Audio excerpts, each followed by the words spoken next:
The air was crisp, alive with the scent of kettle corn and fallen leaves. Children's laughter rang out as the annual Harvest Festival bloomed across the town square. Paper lanterns swayed above hay bales, and the last glow of sunlight painted the century-old church in soft gold. 5 children, all between the ages of 6 and 10, vanished as fireworks exploded above. They were last seen near the puppet show behind St. Matilde's Church. Eyewitnesses said they were eating candy, giggling, chasing each other toward the church's side door, the one that hadn't been unlocked in years. Then nothing. Police searched for days. Volunteers combed the nearby woods, streams, and abandoned train tunnels. A town-wide curfew was declared. National news picked up the story, but the children were never found. Among them was William Crane, age 7, a shy boy with a wooden toy train always clutched in hand. His daughter Evelyn Crane wouldn't be born until 1979. But when she was old enough to understand the whispers that passed through town like ghosts, she learned the truth. Her father had disappeared long before she was ever born. Her mother never remarried. The past had swallowed him whole. The once vibrant town had withered. Only a few hundred residents remained. The church, St. Matilde's, had closed years ago, sealed by the diocese after reports of structural decay. Its stained glass windows were broken, vines growing through the nave. Even the bell tower leaned slightly, like the building itself was tired of holding secrets. Evelyn Crane, now 44, adjusted her scarf as she stepped out of the cab in front of the crumbling church. Her breath clouded in the October air. Behind her, a small work crew prepared to enter, with crowbars and safety gear. She'd returned to Crescent Valley, not for sentiment, but as part of a state-funded historical project to document dying architecture. It was supposed to be procedural. Nothing could have prepared her for what they would find. Inside, dust blanketed every surface. Pews leaned crooked like gravestones. Evelyn directed the crew toward the altar, where a section of wall had visibly shifted. The stone was a slightly different shade, newer, out of place. One of the workers, Marco, tapped it with his flashlight.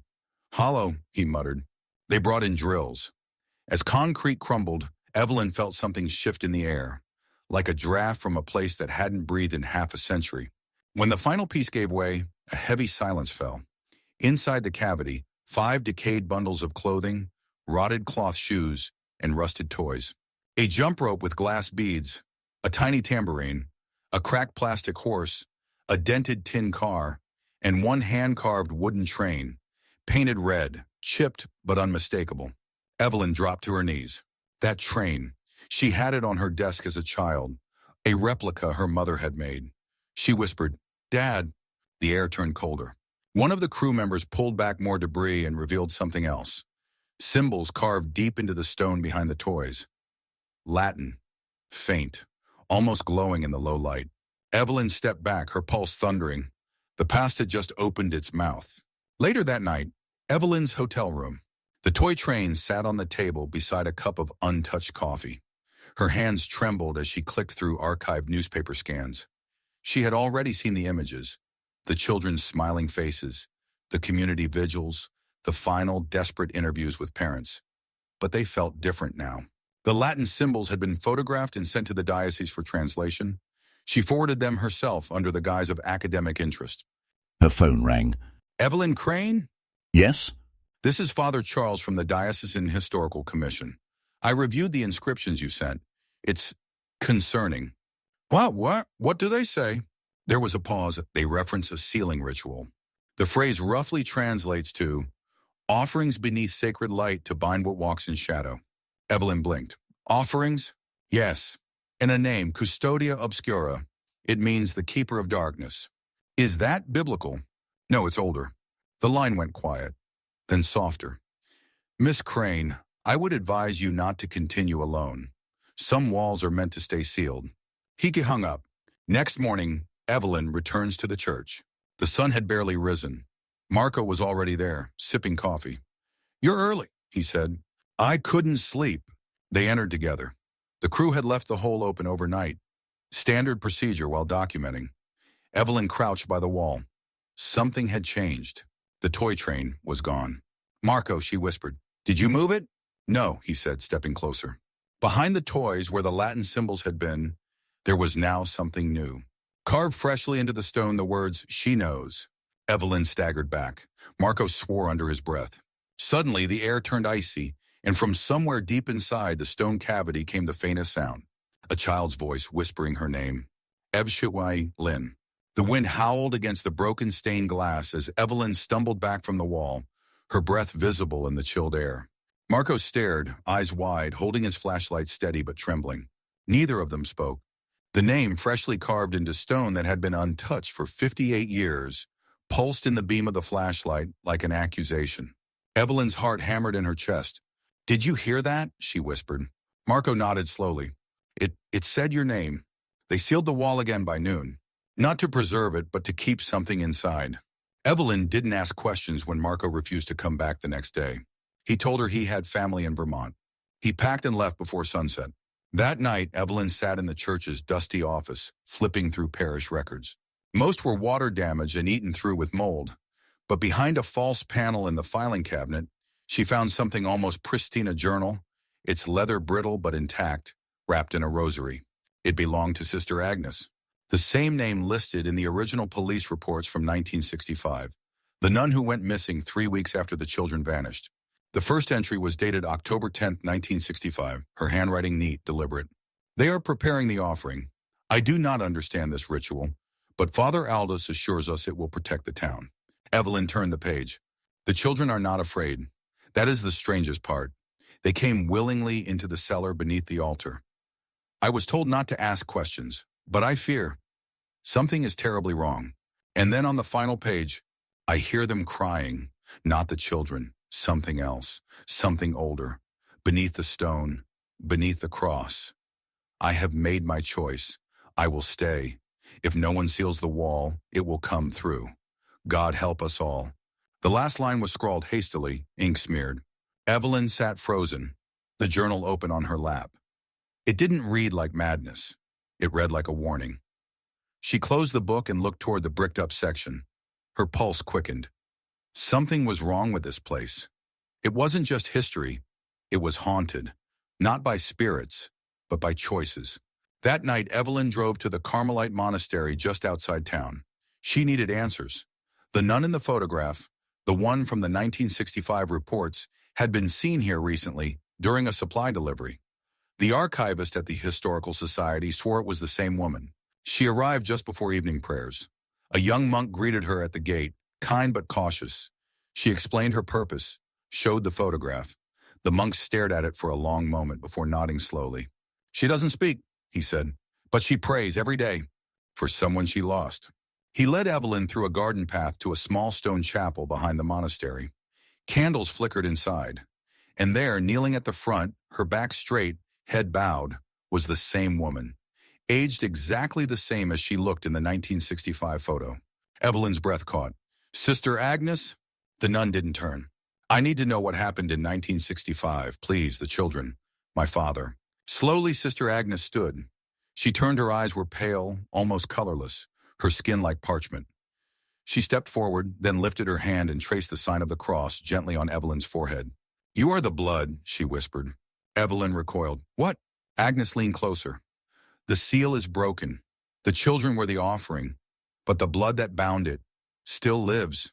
Evelyn felt dizzy, the words heavy with meaning she didn't yet understand. "What are you talking about?" Agnes turned toward the altar. She reached beneath it and pulled out a small box, wrapped in velvet.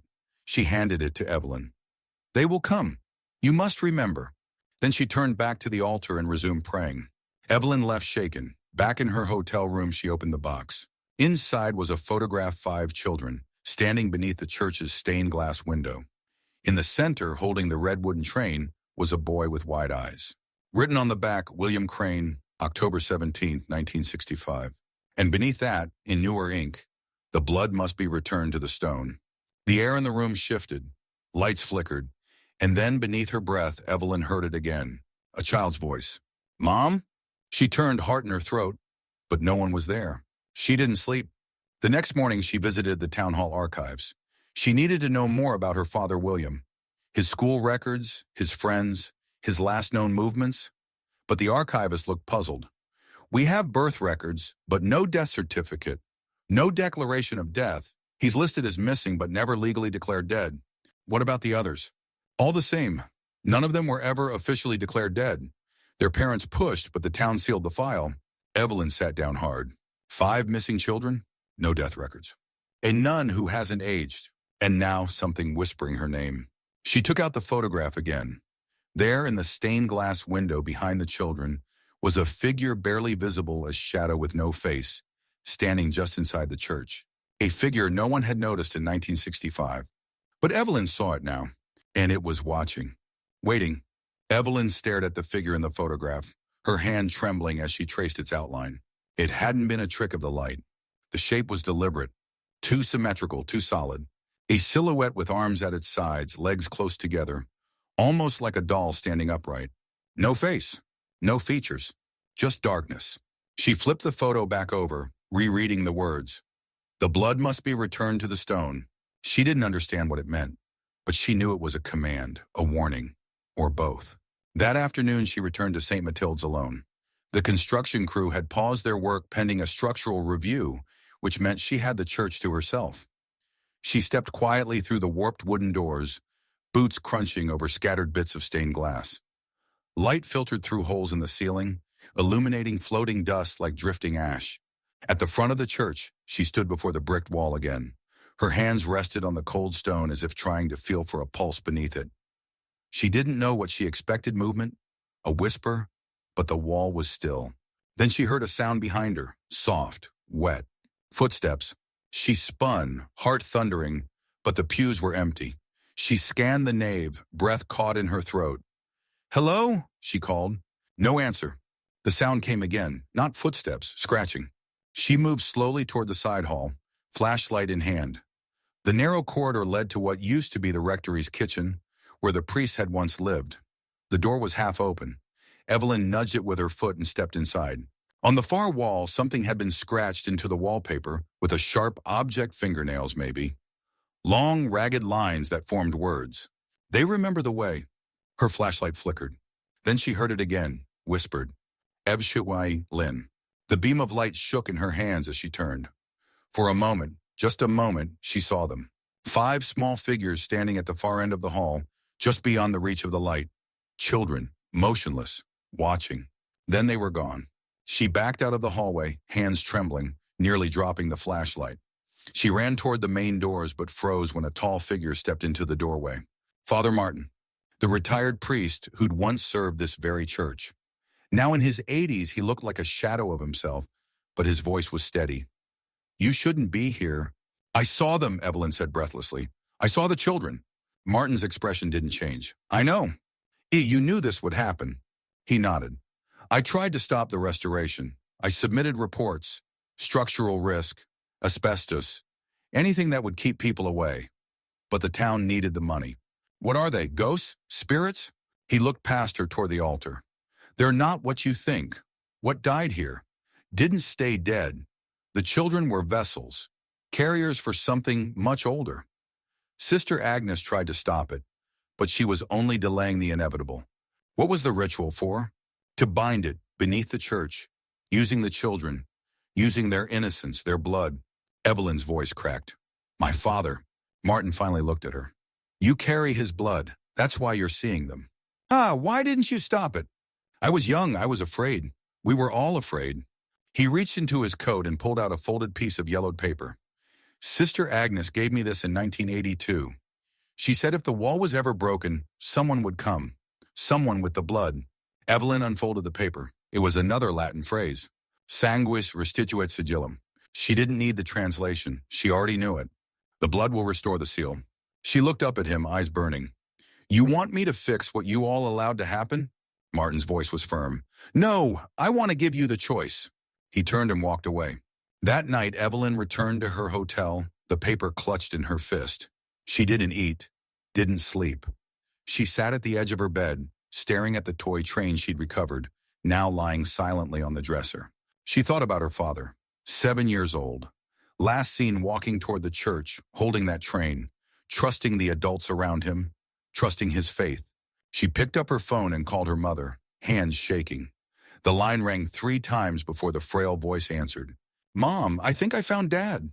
A silence. You should come home, her mother said gently, before this buries you too. But Evelyn couldn't. Not yet. The next morning she returned to St. Matilde's. Alone. She brought the toy train, the photograph, and Sister Agnes's journal. She stepped into the cold light filtering through the church's broken rafters and stood before the bricked wall. She ran her hand across its surface one last time. I'm sorry, Dad, she whispered. Then she began to dig. The mortar crumbled faster than she expected. With each brick removed, a wave of cold air met her skin, as if the wall was holding back more than darkness. Her fingers were raw by the time she peeled away the last stone. What lay behind wasn't just a hidden space. It was a corridor, narrow, ancient. It led downward, carved directly into the bedrock beneath the church. Evelyn stared into the tunnel, flashlight beam cutting through the dust. This wasn't on any of the architectural blueprints. It wasn't in any report or historical archive. This had been buried before the church was even built. She hesitated only a second before crawling inside. The walls closed around her, damp and rough. Her shoulders scraped against stone. The deeper she went, the colder it became, until the air itself felt thick, as if she were breathing through water. Then the tunnel opened into a chamber. She stood slowly. Her light swept across the space. It was circular, maybe 30 feet wide, the ceiling low.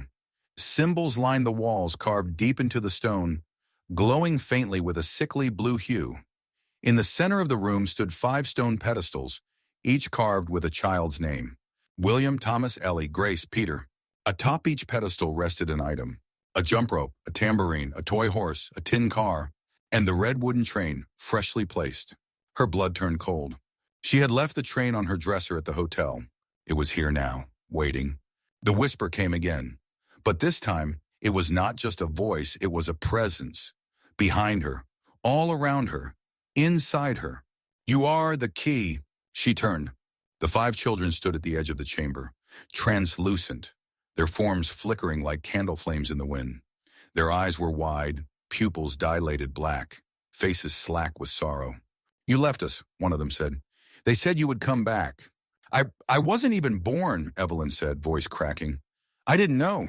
They told us it wouldn't hurt, whispered another. We heard the screaming, said a third.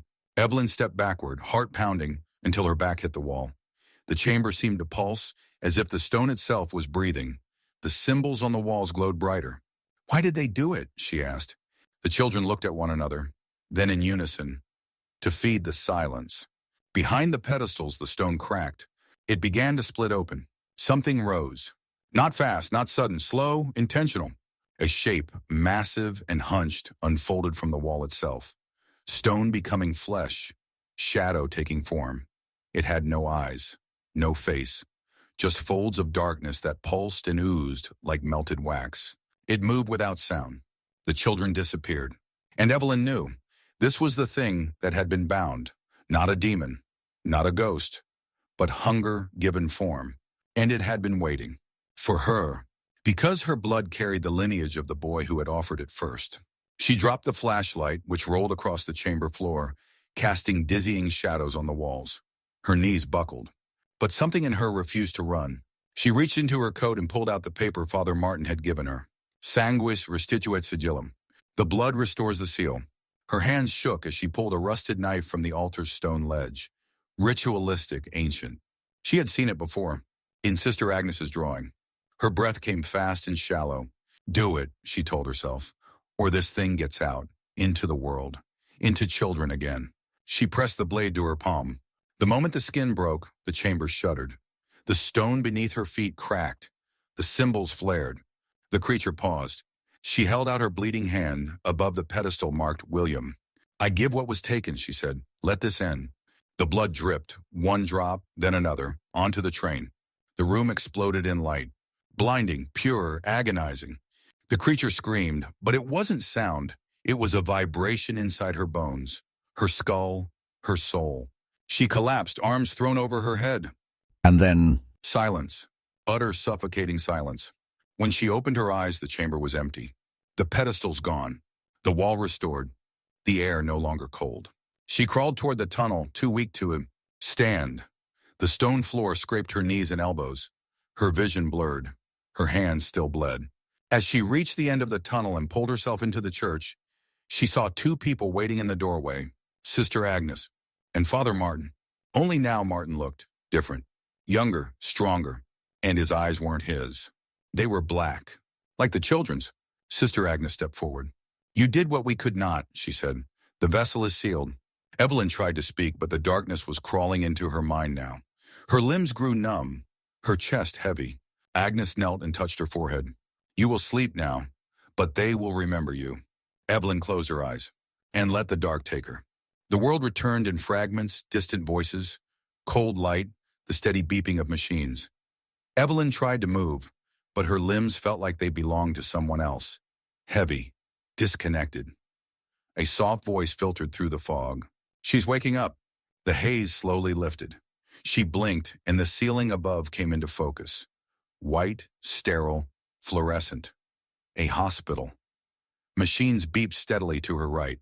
An IV was taped to her arm. The antiseptic smell hit her nose, grounding her back into reality. A nurse leaned over her. "Miss Crane, can you hear me?" Evelyn tried to speak. Her mouth was dry, her throat raw. "Water," she managed to croak. The nurse held a cup to her lips. She sipped gratefully. "You've been unconscious for 3 days," the nurse said gently. "They brought you in from St. Vincent's Hospital, some sort of collapse. You lost a lot of blood. The church workers found you lying in front of the altar." Evelyn frowned. Church? St. Matilde's. The memory came crashing back stone. Whispers, the children, the thing rising from the wall. Her body stiffened as the images surged. Her heart monitor quickened. "Easy," the nurse said. "It's over now." But it wasn't, not really. Later that afternoon, a visitor entered. Father Martin. He looked older again, frail, eyes sunken. "Glad to see you alive," he said, settling into the chair beside her. "You were there," she whispered. "At the end, you and Sister Agnes." He nodded slowly. "In a way." "What was that thing?" "A remnant," he said quietly. "A hunger born long before this land was settled. The settlers built the church over it, thinking consecration would contain it. But over time, it learned how to speak to the weak, to the greedy." "The children," she whispered. He bowed his head. "It needed vessels. Innocence made them ideal. But it wasn't the children who failed. It was us, the adults. We gave it what it wanted, until Agnes tried to stop it. She stayed, bound herself to the church, became something else entirely, a guardian. And now, the seal is restored, for now." Evelyn's eyes stung. "I saw my father, his name, the toy train." Martin reached into his coat and handed her something. The photograph. But now it was different. No shadow in the stained glass. No figure standing behind the children. Just 5 smiling faces. Her father stood in the center, arm around a younger girl. Alive, pure, innocent. The air in the hospital room seemed lighter. "You set them free," Martin said. Evelyn looked down at her bandaged hand. "But I don't feel free." "You gave blood to seal the wound," he said. "That leaves a scar. But scars remind us that pain had a purpose." He stood to leave. "There's one more thing." From his coat, he pulled a small box, wooden, familiar. She opened it. Inside was the toy train. She frowned. "But I saw it disappear." Martin smiled faintly. "It came back. Things always do. When they're meant to stay." He left without another word. Evelyn stayed in the hospital for 3 more days. On the day of her discharge, she asked the nurse a question. "Did anyone else come to visit me? A nun, maybe?" The nurse shook her head. "No, just the old priest. You've been alone otherwise." Evelyn walked out into the crisp October air. Crescent Valley looked the same, but she didn't. Something inside her had shifted, hardened, deepened. She took the long way back to the church site. The area had been cordoned off, pending demolition. A backhoe stood motionless beside a pile of crumbled stone. She walked to the edge of the ruins and stood where the altar used to be. Where the wall had once stood, she closed her eyes. Silence. And then something, barely audible. Children's laughter. Not cruel, not ghostly. Free. She turned away. Behind her, a wind stirred the leaves. And somewhere in the distance, 5 shadows faded into sunlight. But the very last scene belonged to someone else. A little girl, no older than 6, playing near the church's rubble with a red plastic shovel. She dug into the soft earth, humming to herself, until something hard struck her shovel. She brushed away the dirt. A rusted toy train. She picked it up, eyes lighting with joy. Then slowly, too slowly, she turned toward the camera. Her lips moved, though no sound escaped. And if you watch closely, you could read them. "Evelyn is awake." That night, the town of Crescent Valley was wrapped in fog. Thick bands of it rolled through the streets like ghostly rivers, swallowing streetlights and muting the world into silence. The Harvest Festival banners still hung over Main Street, faded, torn, forgotten. A few parents pulled their children indoors early, sensing something off. A cat hissed at nothing and darted under a porch. Somewhere, a porch light flickered and died. Inside the town records office, a young clerk named Jamie Ford sat alone, working late. He was scanning old parish files, digitizing them for the state's historical archive. It was mindless work, but he liked the quiet. Tonight, though, something felt different. He clicked to the next document, a baptism ledger from St. Matilde's. Names filled the yellowed page, one after the other, in tight priestly script, but halfway down, a name stopped him. William Crane, baptized October 10, 1965. He paused, tilting his head. The handwriting was odd, blurred, smudged as though the ink had bled long after it dried. His mouse hovered over the name when the computer screen blinked. Once, twice, then turned black. Seriously, Jamie muttered. He tapped the keyboard. Nothing. The overhead lights flickered. Outside the records office window, something moved. He turned quickly, but only saw fog. When he turned back to his screen, it was on again. But it wasn't showing the ledger anymore. It was a photograph. Grainy, black and white. 5 children standing outside St. Matilde's. The original missing poster image, but different. Their faces were gone, smudged into a blur, and behind them, in the church doorway, stood a silhouette. Not a shadow, not a person. Something else. The figure was tall, draped in what looked like flowing cloth, its arms unnaturally long, reaching past its knees. No face, no form. The screen blinked again, and the photo vanished. In its place, 2 words. She opened. Jamie stood so quickly his chair fell over behind him. The lights in the room cut out. Only the monitor glowed now. The words burned into the screen like a brand. Screw this, he whispered, backing away. Behind him, something scraped across the tile. He turned slowly. Nothing there, except a trail of small, wet footprints. Child-sized.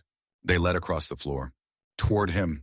He stumbled backward, heart pounding, breath frozen in his chest. Then came the whisper. Not a voice, a memory-given sound. Evelyn is awake. Suddenly the screen exploded in static, then cut to black. Total darkness. Jamie didn't scream. But somewhere, deep beneath Crescent Valley, something did.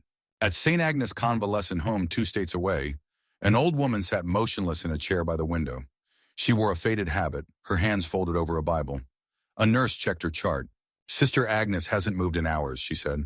She just sits there now, doesn't speak. Doesn't even blink. Another nurse walked past.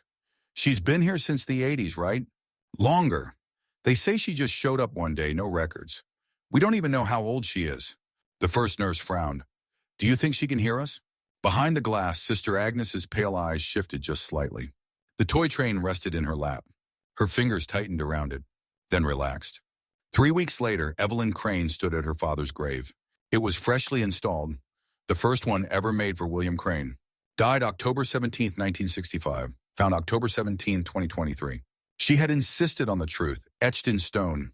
A small crowd had gathered for the memorial, a few remaining families of the other missing children. Members of the Historical Society, even Father Martin, now wheelchair-bound but alert. After the service, Evelyn stayed behind, alone. She knelt and placed the photograph on the stone, weighted with a river rock. I found you, she whispered, and I let you go. Wind rustled the trees above. Leaves drifted down in soft spirals. She stood slowly and turned to leave. In the distance, children laughed, joyful, untethered. She closed her eyes and listened. And this time, when she heard her name, She smiled. it was no longer a warning. It was a thank you. But 437 miles away in a modest Catholic school in rural Illinois, a new priest opened a donation crate sent from an anonymous source. Inside were old church relics, books, and artifacts. Most were routine candles, a stained glass shard, communion cups. But at the bottom of the crate lay something else, a red wooden train, unmarked, but not unclaimed. As the priest lifted it from the box, a single drop of water fell from its wheel onto the floor. Not water, salt, like a tear. Then very faintly, A whisper. Crane! The priest dropped the toy. The light in the room flickered once, and the shadows began to move.